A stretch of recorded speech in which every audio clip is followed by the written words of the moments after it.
Gostaria, meus irmãos, por gentileza, de pedir aos irmãos que já abrissem as suas Bíblias no livro de Ruth, capítulo de número 2, meus irmãos. Nós leremos, meus irmãos, e aprenderemos a respeito desse texto dos versículos número 1 ao versículo número 7, meus irmãos. Tinha Noemi um parente de seu marido, senhor de muitos bens, da família de Elimeleque, o qual se chamava Boaz. Ruth, a moabita, disse a Noemi: deixe-me ir ao campo e apanharei espigas atrás daquele que mo favorecer. Ela lhe disse: vai, minha filha. Ela se foi.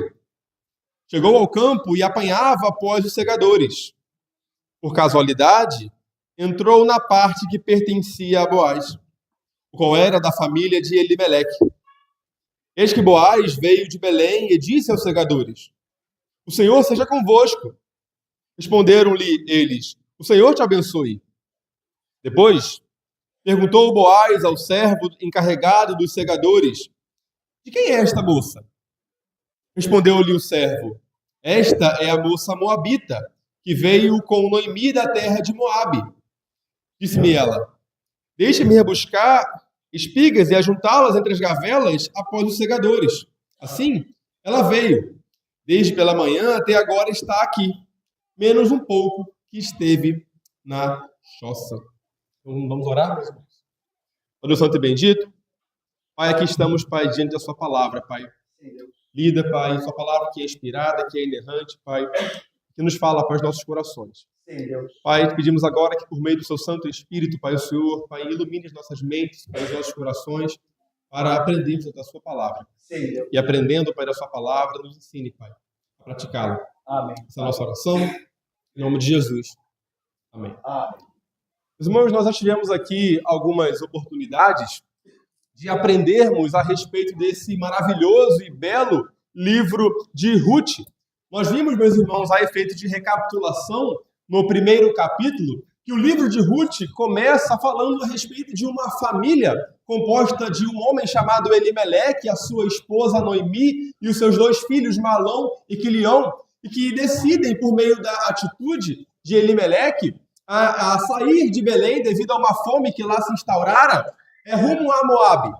Nós vimos que essa atitude de Elimeleque se configurava uma atitude um tanto pecaminosa, uma vez que em Moabe não havia culto ao Deus verdadeiro, uma vez que em Moabe não se adorava ao Deus verdadeiro, uma vez que Moabe era uma terra historicamente inimiga da nação de Israel, do povo de Deus. Vimos também que essa atitude era um tanto pecaminosa, uma vez que Elimeleque acaba expondo os seus filhos também ao casamento com mulheres pagãs e estrangeiras que ali se encontravam em Moabe. Vimos que ao longo da narrativa morre Elimeleque, morrem também os seus filhos Malom e Quilion, sobrando apenas a Noemi e as suas duas noras ali feitas em Moabe. Uma se chamava Orfa e a outra se chamava Ruth. E no último sermão nós vimos, meus irmãos, que sobre a atitude de Noemi de decidir voltar a Belém, uma vez que ela ouve falar que Deus se lembrara do seu povo em Belém, dando-lhes pão. E ao longo da narrativa nós vimos que a respeito da insistência de Noemi em não levar as suas noras com ela, uma vez que não pegaria bem para Noemi chegar em Belém com duas moabitas ao seu lado. Uma hora nós vimos que a Orfa, por sua vez, demonstra uma certa atitude de seguir a sua sogra, mas em determinado momento do caminho ela decide, de fato, voltar a Moabe. Diz o texto que ela voltou para a sua terra e para os seus deuses. Mas Ruth, por sua vez, meus irmãos, firmemente, ela resolve se apegar à sua sogra e ir até a sua sogra até Belém. Ao longo da narrativa, nós vimos que a Noemi, ela diz para as suas noras: olha, não voltem comigo, eu não tenho nada a oferecer para vocês, eu não tenho mais filhos, e ainda que eu tivesse filhos, vocês não iriam esperar esses filhos crescerem para se casarem com ele. A Ruth decide firmemente se apegar à sua sogra. E nós vimos que uma das declarações mais lindas do texto bíblico e da narrativa desse livro se encontra exatamente na declaração de Ruth à sua sogra: não me enches para que te deixe, onde quer que fores irei, aonde morreres morrerei eu, aonde pousares pousarei eu, o teu povo é o meu povo, o meu Deus é o meu Deus. Então elas chegam, portanto, e por fim, a Belém, na cidade de Belém, lá elas são bem recebidas, Noemi é bem recebida com alegria pela cidade, mas à medida que a cidade diz, não é esta Noemi, Noemi diz, olha, não me chameis Noemi. Lembramos que o nome de Noemi significava agradável. Ela diz, me chameis de Mara, que significava a amarga. E ela completa dizendo, porque o Senhor me causou tudo isso, porque o Senhor pesou a mão sobre mim. Meus irmãos, o que nós veremos hoje ao longo do capítulo 2, que aqui se inicia? Nós veremos, meus irmãos, que o mesmo Deus que trouxe fome no capítulo 1 para Belém, para a cidade de Belém, é o mesmo Deus que aqui no capítulo 2 trará colheita, trará bonança. O mesmo Deus, meus irmãos, que pesou a mão sobre Noemi, começará agora, por meio do encontro de Ruth com Boaz, a mudar a sorte de Noemi. Isso se dará exatamente a partir desse primeiro encontro, desse primeiro contato entre Ruth e Boaz. E a partir desse futuro casamento que se realizará ao longo dos próximos capítulos, a sorte de Noemi mudará. Portanto, meus irmãos, vejamos como o autor nos conta a respeito desse primeiro encontro de Ruth com Boaz.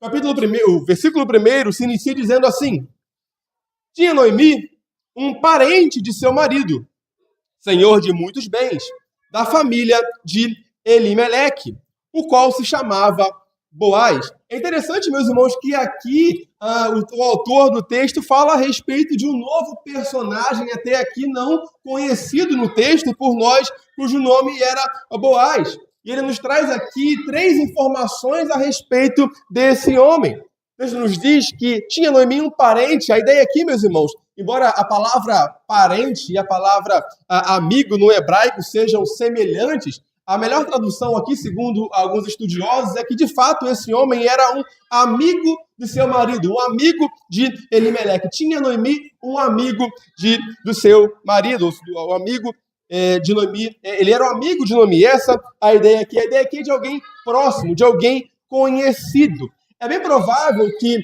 Noemi tivesse conhecido esse homem chamado Boaz quando do seu casamento com Elimeleque. Uma vez que Elimeleque possivelmente tenha sido convidado, ou melhor, Boaz possivelmente tenha sido convidado para o casamento de Noemi com Elimeleque, é possível que ali naquela ocasião Noemi tivesse feito essa amizade com Boaz. Portanto, esse homem chamado Boaz não era um homem estranho para Noemi. Não era alguém estranho. Tanto é que, ao final do capítulo 2, quando Ruth ela volta dos campos de Boaz, ela diz assim, olha, eu trabalhei no campo cujo dono se chama Boaz, cujo nome dele é Boaz. E aí Noemi vai dizer assim, esse homem é nosso parente chegado, é um dentre os nossos resgatadores. A ideia é, eu sei quem é esse homem, eu conheço esse homem, eu conheci. Essa é a ideia. Portanto, esse homem era um amigo de Noemi. Mas o texto também nos diz, meus irmãos, que esse homem era também da família de Elimeleque. A ideia aqui da família, no hebraico, aqui é a ideia do mesmo clã que Elimeleque. Lá no antigo Israel, existia uma certa estrutura, uma certa classificação da relação de parentesco entre o povo. Existiam as tribos, nós conhecemos algumas delas, né? A tribo de Judá, a tribo de Levi, a tribo de Zebulon. Abaixo das tribos existiam os clãs e depois existia a casa do pai e também as famílias nucleares ali. Portanto, um clã era uma subdivisão de uma tribo.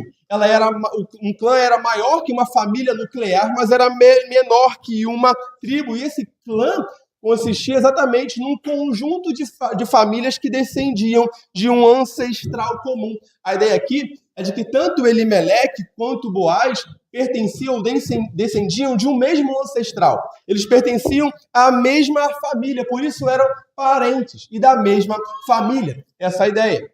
E por último, o texto nos conta também que esse homem chamado Boaz, aí no versículo ele era um senhor de muitos bens. É interessante que essa expressão aqui, senhor de muitos bens, ela possui um caráter, uma conotação militar. A ideia aqui é de um herói de guerra, é de um homem de bravura militar ou de um senhor poderoso, né? A dificuldade com essa ideia, entretanto, é que não há nenhum contexto ou pano de fundo aqui no livro de Ruth que fale sobre guerra, ou que não há nenhuma batalha acontecendo, não há nenhum tipo de guerra acontecendo. A ideia aqui, meus irmãos, mais provável, é que por causa das suas riquezas, por causa da riqueza desse homem, ele tinha uma alta posição social, ele tinha um elevado status social. E, portanto, meus irmãos, esse homem, uma pessoa de reputação, uma pessoa de respeito, uma pessoa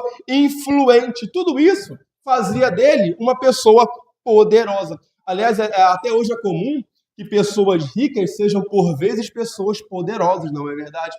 Essa é a ideia. As suas riquezas o tornavam uma pessoa influente, de respeito, portanto, alguém poderoso. Portanto, meus irmãos, o autor aqui, ele faz um apanhado, uma introdução a esse homem poderoso, senhor de muitos bens. E esse era, portanto, o amigo de Noemi. Noemi está bem ou não de amigo até aqui? É interessante, né?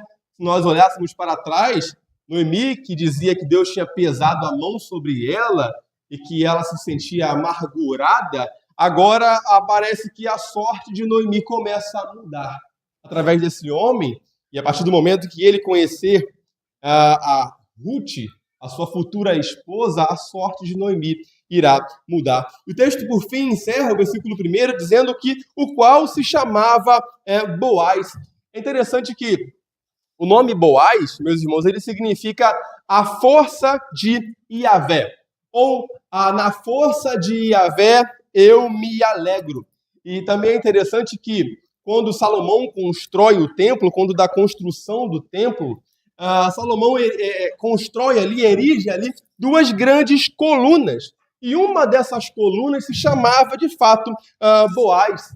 E é interessante que há duas respostas, ou possibilidades para isso. A primeira é que Salomão ali, segundo alguns estudiosos, estivesse ali fazendo uma espécie de homenagem, né, ao seu, digamos, trisavô, né, a Boaz. Lembramos que Boaz, né, foi o pai de Obed, que por fim foi o pai de Jessé, que por fim foi o pai de Davi, que por fim foi o pai de Salomão. Então, alguns estudiosos entendem que Salomão dá o nome dessa coluna de Boaz em homenagem ao seu trisavô. Outros estudiosos entendem que Salomão dá esse nome a essa coluna de Boaz exatamente por causa do significado do nome Boaz, que é força, né? A ideia é essa, né? Ou seja, uma coluna pressupõe força para aguentar a estrutura.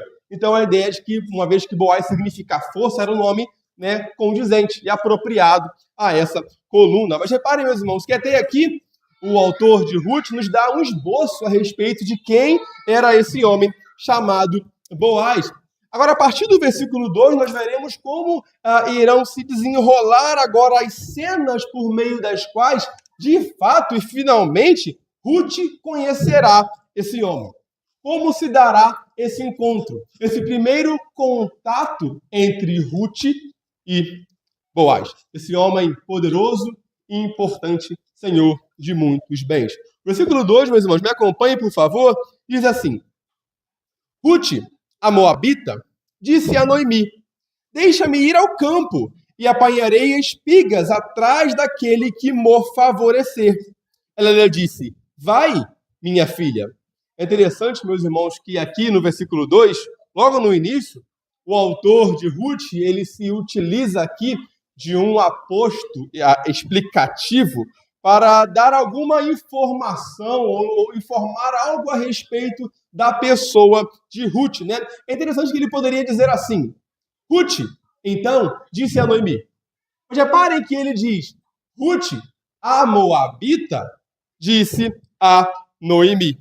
É interessante que por cerca de 5 vezes, pelo menos, ao longo de todo o livro, se os irmãos lerem o livro completo, os irmãos perceberão que a todo momento o autor de Ruth faz questão de dizer: Ruth, a moabita, ele continua. Ruth, a moabita, ele continua. Por quê, meus irmãos? Antes de entendermos o porquê, devemos lembrar, meus irmãos, quem eram de fato os moabitas. Que povo era esse, descendente de Moabe? Os moabitas, meus irmãos, eram um povo historicamente inimigos do povo de Israel. Reparem que a lei de Deus dizia lá em Deuteronômio 23:3 a respeito desse povo, dos moabitas. Lá diz assim: nenhum amonita ou moabita entrará na Assembleia do Senhor, nem ainda a sua 10ª geração entrará na Assembleia do Senhor eternamente. Uma história muito conhecida a respeito desse povo nos é contada lá no capítulo de número 25 do livro de Números. E naquela ocasião, quando Israel estava ali acampado ali em Sitim, um rei moabita chamado Balaque, ele contrata um falso profeta chamado Balaão a fim de amaldiçoar o povo de Israel. E a história é conhecida e famosa. Toda vez que Balaão tentava amaldiçoar o povo de Israel, no final das contas ele acabava abençoando e não amaldiçoando. E Balaque, então, por sua vez, ele resolve mudar a sua estratégia, vendo que o seu plano não havia dado certo. Ele muda a sua estratégia. Ele chama algumas mulheres moabitas para entrar no acampamento dos israelitas, a fim de que estas seduzissem os israelitas. E assim, entrando lá, seduzindo através de práticas sexuais, de relações sexuais ilícitas, elas seduzem o povo de Deus e os levam e os induzem também a participarem dos seus cultos pagãos. Tanto é que o livro de Números 25, capítulo 25, no versículos 1 e 2, diz assim: o povo começou a prostituir-se com as filhas dos moabitas. Estas convidaram o povo aos sacrifícios dos seus deuses, e o povo comia e inclinava-se diante dos deuses delas. Olha que terrível era o povo de Moabe, eram esses moabitas. Além disso, é terrível também notarmos a origem desse povo. Meus irmãos, lá em Gênesis 19, diz o texto lá, que estando Ló e as suas filhas numa determinada região e entendendo as filhas de Ló que naquela região ali, naquelas montanhas onde eles estavam ali, juntamente com o seu pai, não haver filhos ali, entendendo elas não existir, melhor dizendo, homens que lhes dessem filhos, elas resolvem embriagar o seu próprio pai. Uma numa noite e outra na outra. E não só embriagar o seu próprio pai, mas cometer incesto, ter relações sexuais com o seu próprio pai. E dessa relação incestuosa das filhas de Ló com o seu pai, desse ato vergonhoso, nascem Ben-Amim, que era o pai dos Amonitas, e nasce também Moabe, que era o pai dos Moabitas. Meus irmãos, essa o passado do povo de Ruth. Essa era a origem de Ruth, dessa mulher. Portanto, toda vez que o autor ele diz Ruth, a moabita, a ideia aqui é exatamente causar essa espécie de expectativa do leitor, especialmente do leitor original, que diria assim: fará Deus o bem a essa mulher? Salvará Deus essa mulher estrangeira cujo povo só nos fez o mal?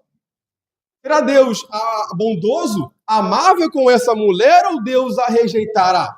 Essa é a ideia. De modo que a leitura dos primeiros leitores, especialmente, esse texto é: Ruth, a que não tinha direito algum, Ruth, a desprezada, disse a Noemi.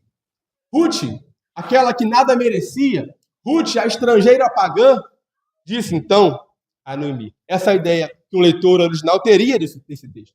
Mas o que essa mulher diz então à sua sogra, Ruth? Ela diz: deixe-me ir ao campo e apanharei espigas atrás daquele que me favorecer. Então ela disse, Noemi: vai, minha filha. É interessante, meus irmãos, que o texto diz para nós aqui que Ruth, ela pede permissão à sua sogra para ir colher nos campos, né? Não havia nenhuma lei ou previsão legal para que uma nora pedisse à sua sogra permissão para trabalhar em algum campo. Mas é interessante que Ruth, ainda assim, ela pede à sua nora para assim o fazer. Muito provavelmente aqui, isso revela o caráter de submissão de Ruth à sua sogra. A ideia de que Ruth se coloca aqui, de fato, numa posição de submissão. E nós veremos isso ao longo de todo o capítulo. Ruth se colocando sempre no seu lugar, nunca avançando onde ela não é convidada ou autorizada a estar. É interessante que a ideia aqui é de que ela se demonstra, assim, um coração submisso. Aliás, ela não estava na terra dela, ela estava na terra da sua sogra. Então ela pede a sua sogra para ir ao campo. Isso já demonstra algo do caráter e do coração de Ruth. Lembremos que Ruth, no último capítulo, nós vimos que por meio da sua declaração de lealdade, a sua sogra, Noemi, ela também se converte ao Deus de Israel. Agora ela ama também, não apenas o povo da sua sogra, mas o Deus. Lembra-se? O teu povo é o meu povo, o teu Deus é o meu Deus. E a ideia aqui de que ele demonstra, portanto, uma atitude de submissão. E nada mais bíblico para uma mulher que futuramente se casará com Boaz do que a virtude da submissão. Essa é a ideia. Nada mais necessário, interessante e benéfico para Boaz se casar com uma mulher submissa. E aqui ela já demonstra essa submissão para com a sua sogra. Mas o que ela pede exatamente à sua sogra? Ela pede para apanhar espigas atrás daquele que há melhor favor. A ideia de favorecer aqui é melhor a favorecer. A ideia aqui, meus irmãos, é que Ruth, de fato, ela precisa trabalhar. Lembramos que o seu marido e o seu sogro, Elimeleque, haviam morrido. Não havia homens naquela família mais. Além disso, Noemi, ela tinha idade para ser a mãe de Ruth. Lembramos que ela era sogra, então ela tinha idade para ser a mãe de Ruth, portanto já era uma idosa. Talvez alguém aqui já incapaz ou sem vigor de arregaçar as mangas e trabalhar ou de exercer alguma profissão ou algum ofício. Então a ideia é de que cabia a Ruth prover o sustento não apenas dela, mas também da sua sogra. E é interessante no texto, meus irmãos, que o final do capítulo 1 nos conta que elas chegaram a Belém, vindo de Moabe, no princípio da cega da cevada, no princípio da colheita. E a colheita ali durava em torno de 2 semanas, ou 15 dias. Então, a ideia de que a Ruth chega a Belém e já começa a trabalhar. Ela não perde tempo. Ela já começa a procurar emprego. Que tipo de trabalho Ruth aqui se propõe a exercer no campo? Meus irmãos, é interessante que a ideia de recolher espigas ou apanhar espigas era uma provisão legal realizada, e dita, explicada na lei de Deus. Era o próprio Deus quem havia dado, por meio da sua misericórdia, àqueles que passariam por necessidade, aos estrangeiros, às viúvas e aos pobres, esse tipo de ofício ou trabalho. E esse tipo de trabalho ou ofício nos é explicado melhor lá no livro de Levítico, capítulo 19, versículo 9 e 10, que vai dizer assim: olha que interessante como esse Deus ele estabelece esse ofício de catar espigas do campo, do trabalho no campo. Lá vai dizer assim o texto: quando também cegares a messe da tua terra, o canto do teu campo não cegarás totalmente, nem as espigas caídas colherás da tua messe, não rebuscarás a tua vinha, nem colherás os bagos caídos da tua vinha. Deixá-los-ás ao pobre e ao estrangeiro. Eu sou o Senhor, vosso Deus. Essa mesma lei é repetida também lá em Deuteronômio 24, versículo 19, que diz assim: quando no teu campo cegares a messe e nele esqueceres um feixe de espigas, não voltará a tomá-lo. Para o estrangeiro, para o órfão e para a viúva será, para que o Senhor, teu Deus, te abençoe em toda obra das tuas mãos. A lei aqui descreve, meus irmãos, tanto em Levítico como em Deuteronômio, a dinâmica do trabalho tanto dos segadores como dos respigadores durante a colheita. E funcionava mais ou menos da seguinte maneira: os segadores eram aqueles trabalhadores que passavam pelo campo recolhendo as espigas ou realizando a colheita propriamente dita. E uma vez que a colheita ia sendo realizada, era comum que muitas sobras, que muitas espigas caíssem no chão e fossem ali deixadas pelo caminho. Segundo a lei que nós acabamos de ler, segundo a lei de Moisés, essas sobras que caíam pelo caminho não deveriam ser recolhidas por esses segadores, por esses trabalhadores. A ideia ali, segundo a lei, é de que essas sobras deveriam ser deixadas ali. Eles não deveriam voltar a fim de pegar do chão o que tinha caído. Por quê? Porque essas sobras deveriam ser destinadas às viúvas, aos estrangeiros e aos pobres para que eles pudessem, de fato, sobreviver. Era uma espécie de provisão, de amparo social, de sustento que o próprio Deus estabeleceu para aqueles que estavam em situação de vulnerabilidade social, como era, de fato, o caso de Ruth. Reparem, meus irmãos, a lei ela foi dada a pobres, estrangeiros e viúvas. E Ruth era pobre, era uma estrangeira e também era uma viúva. Portanto, Ruth se faz valer desse trabalho estabelecido por Deus, desse ofício estabelecido por Deus, de fato, catar as sobras que caíssem do chão pelos segadores. Meus irmãos, aqui nós aprendemos uma lição interessante, que é a seguinte. O que está acontecendo aqui é, senão, a concomitante realidade da responsabilidade humana e da soberania de Deus. É interessante, meus irmãos, que, de fato, Ruth está se valendo aqui, de fato, Deus proveu para o benefício dessas pessoas pobres, aqui no texto, viúvas e estrangeiras, de um trabalho, de um ofício para o sustento, para, de fato, a sobrevivência. Mas é verdade também que Ruth precisou correr atrás de trabalho. Ruth precisou trabalhar. É verdade, meus irmãos, que Deus dá aos seus amados enquanto eles dormem. Mas é verdade também que os seus amados devem trabalhar para que possam comer. Um autor, meus irmãos, um pastor chamado Emílio Garófalo, bem conhecido, no seu livro a respeito de Ruth, ele vai dizer assim: muitas vezes nos vemos em dilemas ligados a esperar ou agir. O que você faz quando está doente? Ora ao Senhor ou dá remédio? E quando precisa de comida, trabalha ou espera que caia do céu? Interessante, meus irmãos, que a Bíblia nos ensina tanto a soberania de Deus quanto a responsabilidade humana. A soberania de Deus não anula a nossa responsabilidade. Um outro autor, comentarista de Ruth, chamado Ian Dugdale, ele vai dizer: ter fé não significa ficar sentado esperando que a provisão caia do céu. Somos chamados a fazer o que está ao nosso alcance, enquanto fazemos confiar que Deus irá prover nossas necessidades. Meus irmãos, se nós estamos, por exemplo, desempregados, sabe qual é o seu trabalho? Procurar emprego. Nós estamos solteiros e queremos arrumar um cônjuge, um futuro cônjuge, para se casar, meus irmãos, nós precisamos, de fato, também trabalhar por isso.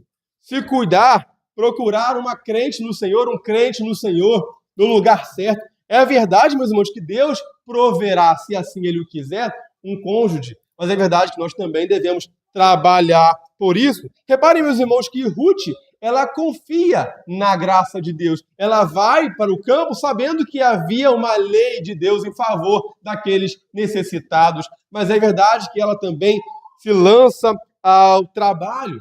A ideia aqui, meus irmãos, é que nós confiamos trabalhando e nós trabalhamos confiando em Deus. Esse é o ponto. Tanto trabalhamos como confiamos e tanto confiamos como trabalhamos. E a segunda lição que nós aprendemos aqui, meus irmãos, é que todo trabalho, desde que ele seja honesto e não seja imoral, é um trabalho que glorifica a Deus. Meus irmãos, é interessante, eu estava lendo um autor, um comentário, que ele fala que o trabalho de Ruth aqui, de catar as sobras do que caía no chão, se assemelha a talvez o trabalho mais se assemelha hoje em dia a esse tipo de trabalho, seja o trabalho daqueles que catam latinha no chão. É um trabalho que, ao ver de muitos, é um trabalho um tanto humilde. E Ruth poderia pensar assim, né? Senhor, o Deus de Yahvé, eu vim lá de Moabe, eu larguei os meus pais, a minha terra, eu vim viúva para cá, eu larguei tudo, eu abandonei tudo. Eu vim aqui para uma terra estranha, a qual eu não conheço nada, e o Senhor me dá esse tipo de trabalho? Eu não merecia algo melhor? Eu não merecia algo mais honroso? Eu não merecia algo mais digno? Catadora de sobras? Ah, não. Mas Ruth não faz isso, meus irmãos. Ruth aqui, meus irmãos, ela não passa tempo em comiseração. ela não passa tempo murmurando, apontando culpados, ela simplesmente trabalha. Ela não está preocupada, meus irmãos, com o tipo de trabalho. Ela não está preocupada, meus irmãos, se o trabalho dela será visto pelas pessoas como um trabalho inferior. Ela simplesmente se dá ao trabalho. É interessante, meus irmãos, que na cultura grega era muito comum os gregos, né, entenderem o trabalho verdadeiramente nobre e digno como o trabalho dos filósofos, dos intelectuais. Enquanto que o trabalho manual, o trabalho braçal, era visto como um trabalho inferior. E até hoje nós temos um pouco dessa ideia, né? Quando nós, por exemplo, subestimamos algumas ocupações ou profissões.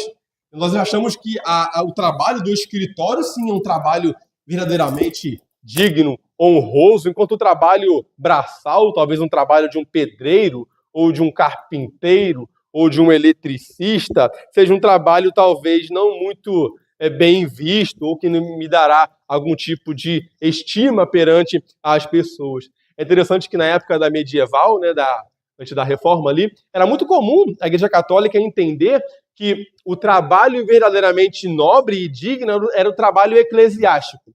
Era o trabalho que era feito pelo padre, pelo papa, e que o trabalho comum, digamos, secular, era um trabalho inferior. Os reformadores, por sua vez, eles vão corrigir esse problema. Eles vão dizer que a vocação, na verdade, está em trabalhar.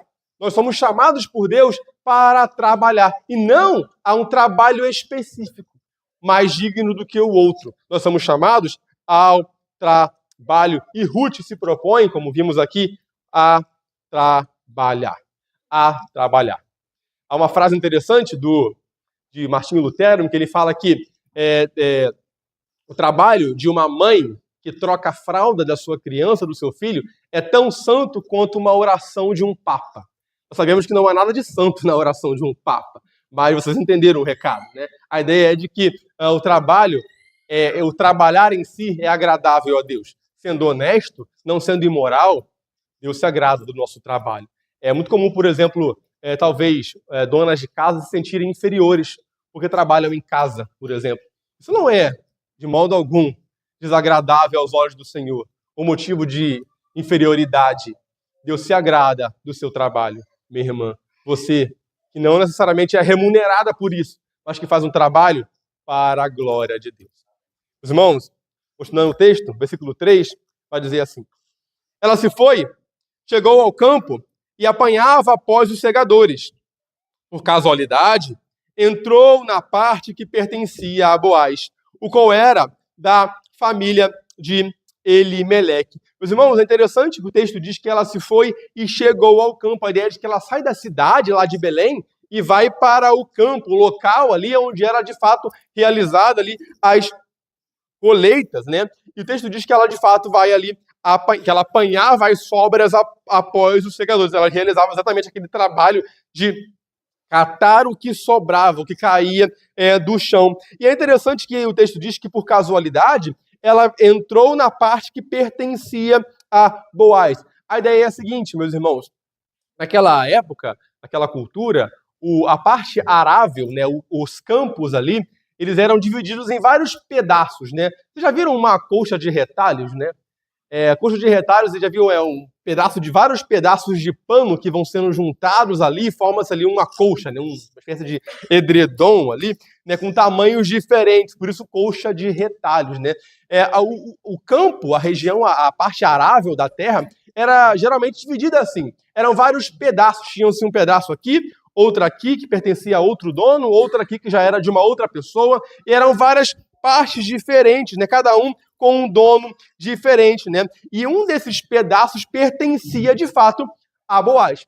E é interessante que o texto diz que, por casualidade, né? Ou seja, de todos os campos que ali existiam, de todos os pedaços que ali existiam, Ruth entra exatamente na parte de Boaz. Ela poderia entrar em algum outro campo, não poderia?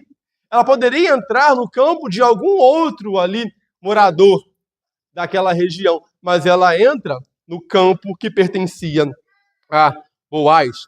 Meus irmãos, é interessante que essa expressão, por casualidade, parece no primeiro momento nos indicar que aquilo se tratou, essa entrada de Ruth exatamente ou logo na parte de Boaz, parece significar a princípio que isso for uma obra do acaso, uma obra da sorte, né? A ideia é que talvez seja por um golpe de sorte, ela entra exatamente no campo de Boaz. Parece nos significar isso, que por obra do destino, ou por uma feliz coincidência, um acidente, uma surpresa, ela entra ali.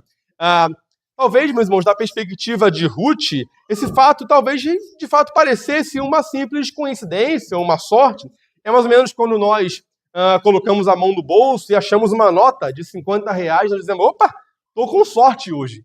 Hoje eu dei sorte. Mas, meus irmãos, a ideia aqui do autor, quando ele diz por casualidade, é exatamente causar uma impressão exatamente contrária àquilo que ele mesmo diz. A ideia é de ironia. A ideia aqui é de casualidade? Ah, não. Casualidade, não. Essa é a ideia. Nós sabemos que não é casualidade. Meus irmãos, a ideia, pensa assim, mais ou menos quando você conheceu o seu cônjuge. Há muitas histórias assim de pessoas que se conhecem e acabam se casando, talvez por um mínimo detalhe. Se conheceram de maneira por coincidência. Mas, meus irmãos, nós sabemos que não há, de fato, coincidência verdadeira. Não há, de fato, sorte. A ideia aqui, meus irmãos, é que, de fato, era Deus quem havia guiado cuidadosamente os passos de Ruth até aquele local, até o campo de Boaz. Por trás dessa aparente coincidência ou casualidade, estava, de fato, a mão poderosa e a providência de Deus na vida de Ruth. Não se tratava de coincidência, não se tratava de sorte. Aliás, não existe sorte. Em última instância, não há coincidência. Em última instância, não há, meus irmãos, acidente. Em última instância, o que há, meus irmãos, é providência. É interessante, meus irmãos, que a Confissão de Fé de Westminster, no capítulo 5, na primeira sessão, falando a respeito da providência, que sim, guiou Ruth até aquele local, a Confissão diz assim: pela sua muito sábia providência, segundo a sua infalível presciência e o livre e imutável conselho da sua própria vontade, Deus, o grande Criador de todas as coisas, para o louvor da glória da sua sabedoria, poder, justiça, bondade e misericórdia, sustenta, dirige, dispõe e governa todas as suas criaturas, todas as ações e todas as coisas, desde a maior até a menor. Irmãos, a doutrina da providência nos ensina que Deus não apenas criou o mundo e criou todas as coisas, mas Ele também preserva todas as coisas. Ele governa todas as coisas. Ele dirige todas as coisas. A providência de Deus, meus irmãos, é a doutrina segundo a qual Deus ele cuida da sua criação, preservando, dirigindo os rumos da história, controlando o movimento da história, controlando, meus irmãos, o movimento daquelas coisas que são as maiores, como as estrelas, por exemplo, até a queda de um fio da sua cabeça. Essa é a providência de Deus. Ele guia o curso da história. Reis que se levantam por causa da mão providencial de Deus. E reis que caem por causa da mão providencial de Deus. Muitas vezes nós estamos preocupados, meus irmãos, com governos maus. Lembremos, meus irmãos, que eles estão ali porque Deus os colocou ali. Seja para o juízo deles ou não. Para o juízo de uma nação ou não. Mas Deus os colocou ali para o cumprimento dos seus propósitos. Nada, meus irmãos, foge da soberania e do controle providencial do Senhor. Essa verdade, meus irmãos, a respeito da providência de Deus, nos é dito de maneira bem resumida, lá no livro de Provérbios, capítulo 16, versículo 33, que diz: a sorte se lança no regaço, mas do Senhor procede toda decisão. Irmãos, é como se nós jogássemos os dados, né?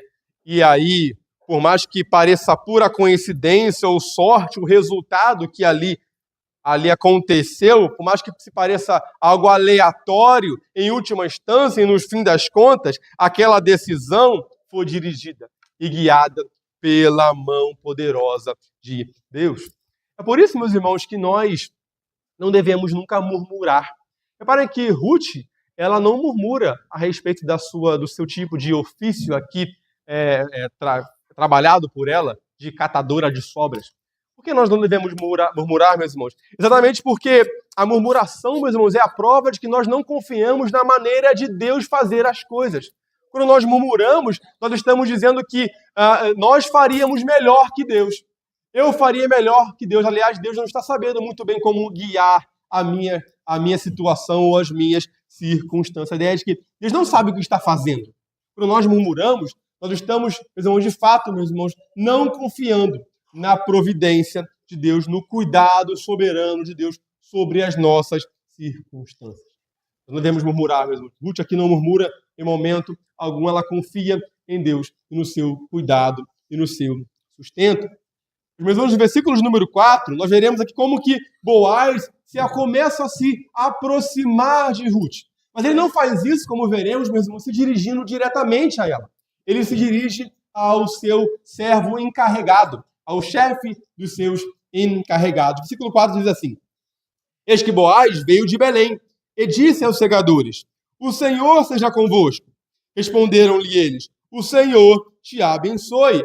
O texto nos diz aqui, meus irmãos, no início, que ele vem de Belém, né? A ideia de que ele sai da cidade de Belém rumo à região arável, ali a região onde ficavam os campos ali, onde eram feitas as colheitas. E a ideia aqui, meus irmãos, que ele sai de Belém rumo ao seu campo, à sua propriedade, era de que ele fosse ali a fim de inspecionar o seu campo e de inspecionar a sua propriedade. Aliás, era natural que proprietários de terra fossem até, por vezes, a sua propriedade no campo para ver como se dava, ou estava sendo feito o andamento dos trabalhos ali realizados, o andamento da colheita. Até hoje é comum que, por exemplo, empresários visitem as suas filiais ou as suas sedes a fim de verificar como anda o andamento da sua empresa. É isso que ele está fazendo. Ele está indo ao campo a fim de inspecionar ali o andamento do trabalho que era feito no seu campo. Mas é interessante, meus irmãos, aqui nós vemos como que, mais uma vez, aparece a obra da providência de Deus, que Boaz ele resolve ir inspecionar o seu campo exatamente no dia que Ruth aparecerá lá. Ele poderia ir em qualquer outro dia, mas ele vai naquele dia. Casualidade, meus irmãos? Não. Providência de Deus.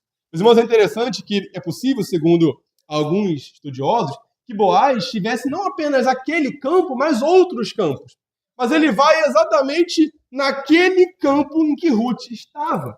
Ele não vai em outros campos que a ele pertenciam, mas ele vai exatamente naquele campo.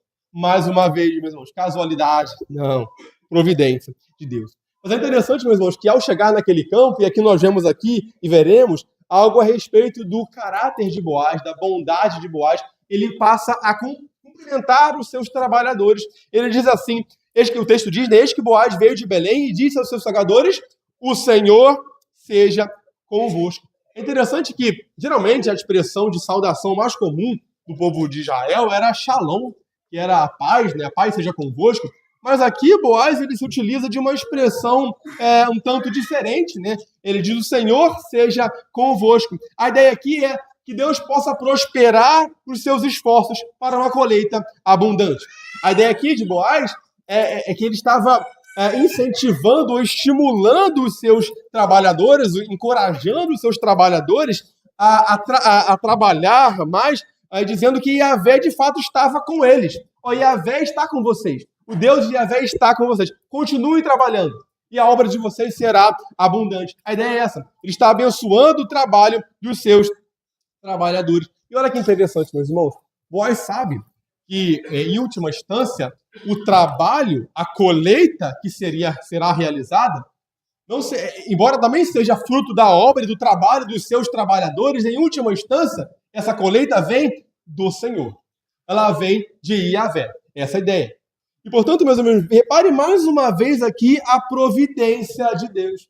O mesmo Deus que no primeiro capítulo aqui trouxe fome a Belém, traz agora colheita e abundância para Boaz.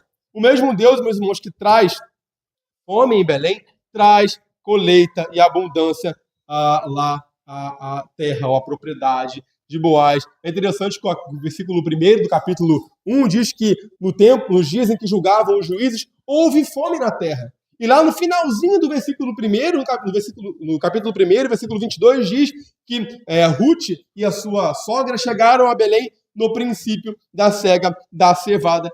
A ideia da fome à colheita é Deus quem faz todas as coisas. Da fome à colheita é Deus quem trabalha. E no meio disso tudo, no meio da fome, do início do capítulo 1 até o princípio da cega da cevada, final do capítulo 1, o que acontece no meio? Nós vimos tragédias, morte de Elimeleque, morte dos seus filhos, Noemi voltando sozinha com as suas noras. Meus irmãos, quem causou tudo isso? Senão o Deus que traz, de fato, que faz o que ele quer. Tudo isso, meus irmãos, é obra da providência de Deus. O mesmo Deus que ordena a maldição, que ordena a fome, ordena também a bênção. Lembra de Jó? Conversando com a sua mulher, ele diz: temos recebido o bem de Deus e também não receberíamos também o mal. A ideia, meus irmãos, que o mesmo Deus que dá a chuva fecha também as comportas do céu. O mesmo Deus, porque ele trabalha da maneira que ele quer assim o fazer. Mas é interessante que a resposta dos seus trabalhadores a Boaz reflete aqui um coração e, de fato, um apreço dos seus trabalhadores pelo seu patrão. O texto diz que os seus trabalhadores respondem assim, responderam-lhe eles: o Senhor te abençoe. Reparem na estima que Boaz aqui, que os seus servos têm do seu patrão. A ideia de que ele já demonstra aqui Boaz ser querido pelos seus trabalhadores.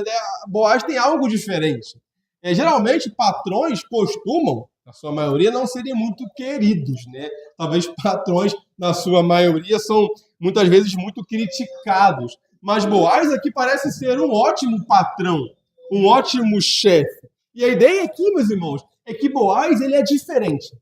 Ele possui um caráter diferente. Ele não é como qualquer proprietário. Ele não é como qualquer um. Vocês já repararam até aqui, meus irmãos, que tanto Ruth, ela, por meio das suas atitudes de submissão, de humildade, quanto Boaz são pessoas diferentes. São pessoas que aqui demonstram um caráter diferente, transformado por Deus. A ideia aqui, meus irmãos, como nós veremos ao longo do livro, já dando um spoiler aqui, é que Ruth e Boaz, eles apontam exatamente para a relação entre Cristo e a sua igreja. A igreja de Cristo, meus irmãos, é essa igreja submissa, obediente, humilde, que não vê nada em si mesma merecedora de alguma coisa, enquanto que o nosso Deus, o Senhor Cristo Jesus, é aquele que a tudo tem. É de fato o Senhor poderoso de muitos bens e que dá aos seus com abundância. Essa é a ideia. Que ficará muito clara ao longo do texto. Mas repare que os trabalhadores de Boaz já perceberam isso. Que o Senhor é o Senhor deles, o Boaz, que é um tipo de Cristo, que aponta para Cristo, é alguém de um coração benevolente, que dá com abundância àqueles que a ele se achegam em necessidade, que é o que acontecerá ao longo desse texto, desse capítulo, entre Boaz e Ruth. No versículo 5, meus irmãos, reparem na pergunta que Boaz ele faz ao seu servo, ao chefe dos supervisores ou dos segadores ali, a respeito dessa mulher estranha que está ali na sua propriedade. Então, o versículo 5 diz assim: depois perguntou Boaz ao servo encarregado dos segadores: de quem é esta moça? É interessante, meus irmãos, que esse chefe dos segadores ali era uma espécie de supervisor. Ele era o responsável pela terra, ali, pelo cuidado daquela propriedade, enquanto Boaz estivesse longe. Lembra que Boaz estava em Belém, ele vem de Belém para o campo. Nesse período onde ele estava longe, esse chefe dos encarregados ali, dos segadores, é ele quem cuidava, supervisionava a terra de Boaz, a propriedade de Boaz. E aqui a ideia de que, de alguma forma, meus irmãos, Boaz nota a Ruth. Ele vê, de fato, alguém diferente, né? É interessante que todo empregador, ele conhece a quem ele contrata. Se um empregador, um patrão, ele vê alguém diferente na sua empresa, ele vai, opa, quem te contratou aqui? Quem te chamou aqui? E a ideia de Boaz se dirigir diretamente, não diretamente a Ruth, mas ao seu servo, é talvez para que não causasse ali uma certa intimidação, ou não assustasse a Ruth, né? Imagina você no seu primeiro dia de trabalho, chega lá o dono da empresa e fala assim, quem é você aí? Quem te contratou? Está fazendo o que aqui? Então, Boaz não quer deixá-la assustada, não quer deixá-la intimidada, né? Mas é interessante, a pergunta que Boaz faz aqui ao seu encarregado, ele diz assim, né? De quem é esta moça?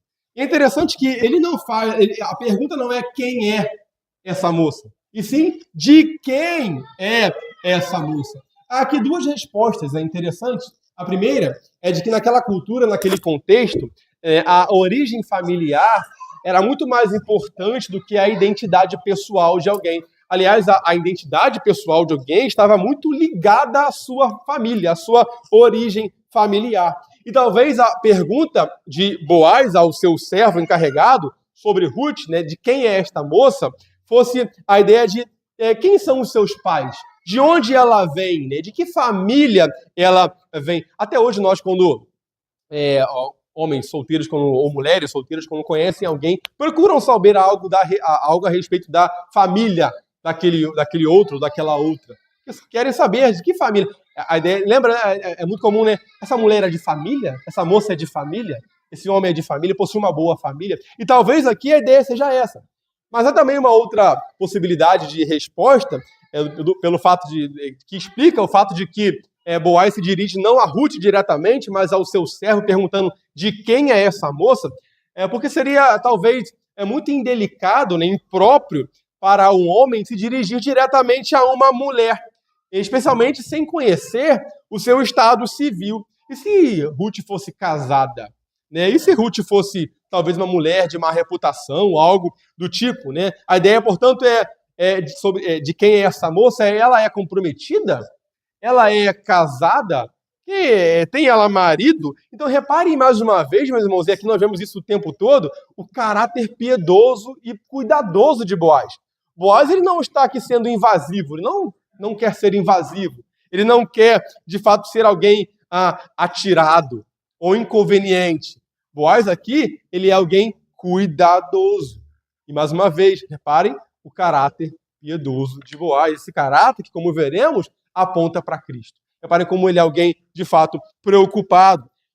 Mas vejamos, meus irmãos, a resposta que o servo, então, dá a Boaz a respeito da sua pergunta. Versículo 6 diz assim, respondeu-lhe o servo, esta é a moça moabita, que veio com Noemi da terra de Moabe. Reparem mais uma vez que o servo ressalta a condição de moabita dessa mulher de Ruth. Mais uma vez a ideia de alguém estrangeira, de alguém que nada merece, de alguém que não tem direito algum aqui em Israel. Mas é interessante que essa resposta, né, sobre quando ele se refere a Ruth, a moabita, ele fala, esta é a moça moabita. Né? Aqui, a palavra moça, aqui, o significado aqui dessa palavra, lá no original, é a mulher jovem com idade para se casar. A ideia é essa. Meus irmãos, não se sabe exatamente por que o servo de Boaz se dirige, quando fala a respeito dela, como uma moça moabita. Mas a ideia aqui de mulher jovem com idade para casar, segundo alguns aqui, há a possibilidade aqui, não se sabe exatamente ao certo se é exatamente isso, de que o servo estivesse ali de alguma forma vislumbrando algum tipo de casamento entre Boaz e essa mulher, e Ruth.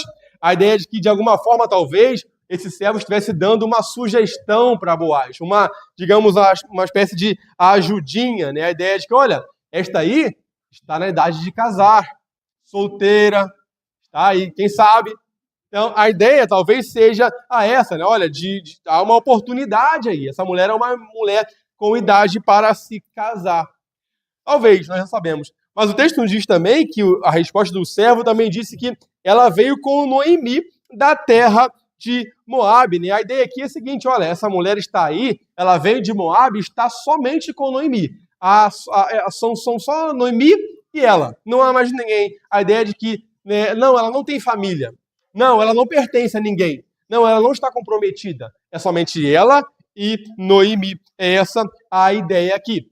E aí, meus irmãos, no versículo 7, e aí caminhando para o final, o autor aqui, ou melhor dizendo, o servo de Boaz, ele vai de fato aqui relatar a Boaz um pedido que Ruth faz a ele para trabalhar ali na propriedade de Boaz. Ele vai dizer assim, disse-me ela, deixe-me rebuscar espigas e ajuntá-las entre as gavelas, após os segadores. Assim, ela veio. Desde pela manhã até agora está aqui, menos um pouco que esteve na choça. Meus irmãos, é interessante que o texto diz que o pedido dela era para rebuscar e ajuntar entre as gavelas, né? À medida que as espigas eram de fato recolhidas, elas eram amarradas em feixes, né? Elas amarradas em um monte, em feixes ali, enroladas, amarradas ali. Esses feixes ali eram também chamados de gavelas, né? Seriam aqui os feixes já amarrados, né? E relembre, meus irmãos, que o pedido de Ruth aqui não era apenas para catar as sobras. A ideia aqui é de que Ruth vai mais além. O que ela pede não era para catar o que sobrava, o que caía no chão, mas era para catar o que estava ali diretamente entre os feixes. Lembre que a lei autorizava, né, a que essas pessoas pobres, necessitadas, viúvas, catassem o que caísse do chão. Mas o que Ruth pede é para catar diretamente nos feixes, diretamente aqui nas gavelas. É essa a ideia. Talvez porque Ruth, ao chegar ali naquela propriedade e observasse as sobras que estavam no chão, visse que talvez aquilo não seria suficiente para sustentar ela e a sua sogra Noemi. Então Ruth aqui, ela vendo, de fato, talvez entendendo não ser suficiente ou pouco o que havia no chão, ela pede para colher diretamente na mão dos segadores, ali onde eles haviam, de fato, juntado, e não somente o que havia caído no chão. Então ela pede além. E o texto diz que esse servo, relatando a Boaz aqui a atitude de Ruth, que ela veio e desde pela manhã até agora está aqui. A ideia, meus irmãos, e o problema aqui era que esse servo de Boaz não tinha autoridade para permitir que Ruth colhesse diretamente entre os feixes. Ruth poderia colher as sobras, porque a lei assim autorizava, mas o servo não tinha aqui a autoridade para permitir a Ruth que colhesse diretamente nos feixes ali já amarrados. Então a ideia é de que ela precisaria esperar Boaz chegar para lhe dar permissão. E a ideia aqui de que ela veio desde pela manhã e está agora até aqui, a ideia de que ela está esperando o dono da propriedade chegar para lhe dar permissão, para assim fazer e conceder o seu pedido. Então reparem, meus irmãos, mais uma vez, o caráter submisso e de humildade de Ruth.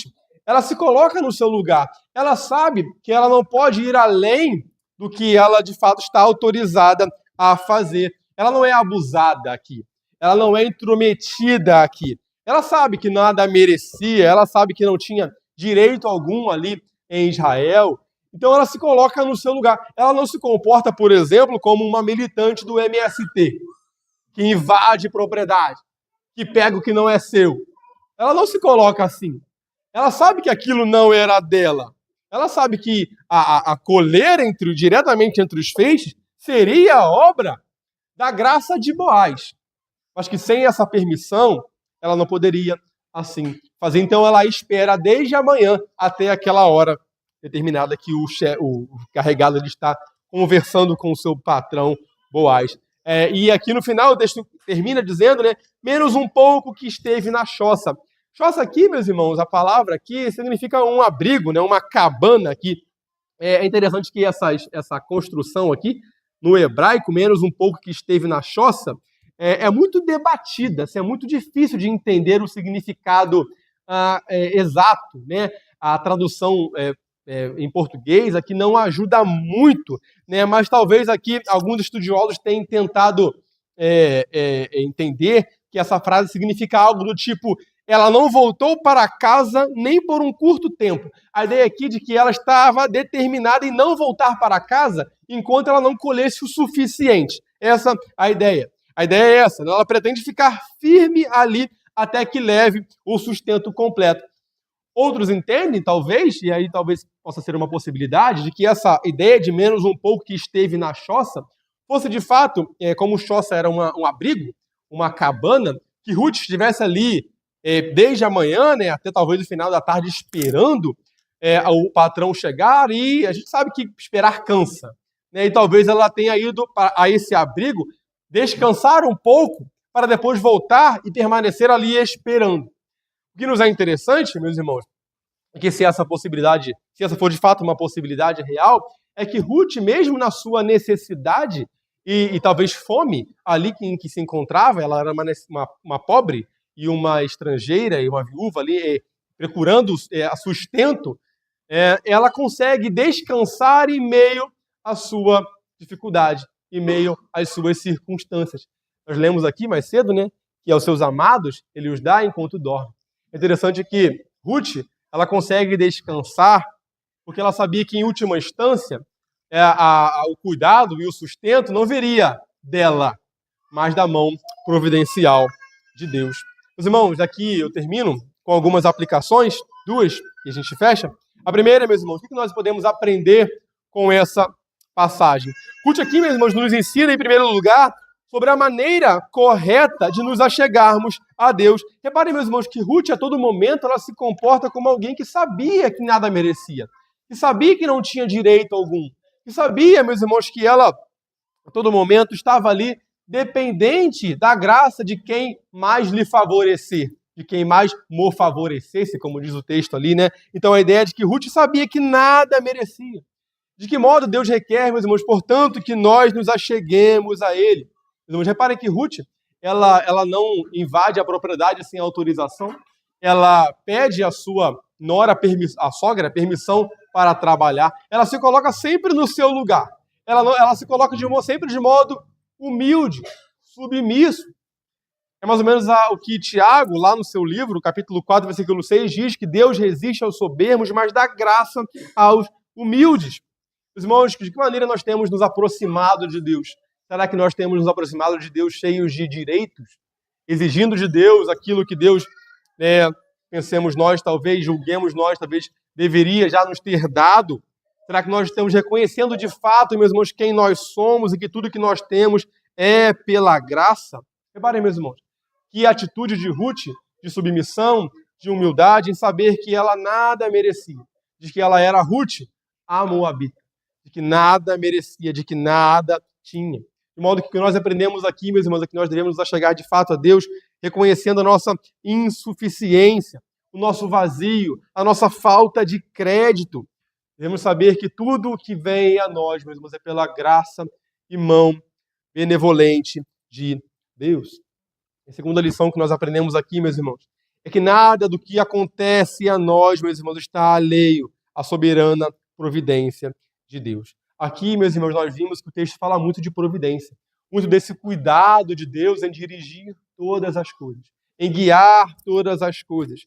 Portanto, meus irmãos, a doutrina da providência também nos ensina que, em meio às nossas circunstâncias, às nossas dificuldades, às nossas dores, às nossas injustiças, aos nossos medos, a sensação de calamidade, de insegurança que se instaura, talvez, no nosso país, politicamente falando, meus irmãos, isso não é, meus irmãos, um motivo para nós nos desesperarmos. No fim, e em última instância, nada é por casualidade, mas sim, meus irmãos, pela obra providencial de Deus. Quando nós, porventura, perdemos, por exemplo, um ente querido, ou perdemos um emprego, meus irmãos, seja na dificuldade, ou seja na bonança, meus irmãos, Deus sempre está no controle. Em última instância, meus irmãos, não há de fato o acidente, não há de fato surpresa, não há de fato sorte, o que há de fato é providência de Deus. Por trás de todas as coisas está a mão poderosa de Deus. Irmãos, é verdade que nós devemos trabalhar. É verdade que nós devemos, de fato, colocar a mão na massa e buscar o nosso sustento. Mas, meus irmãos, em última instância, o nosso sustento e o nosso descanso não vem do nosso trabalho. Vem do trabalho de Cristo, da obra de Cristo. Enquanto Ruth trabalhava e procurava sustento, meus irmãos, Deus já estava trabalhando por ela. Ao mesmo tempo, enquanto nós trabalhamos, nós confiamos e descansamos na obra e no trabalho não nosso, mas no trabalho e na obra de Cristo. Aquele, meus irmãos, que não dorme, ele trabalha enquanto dormimos. Portanto, descansemos nele. Porque aos seus amados, ele os dá enquanto dorme. Deus os abençoe, meus irmãos. Amém.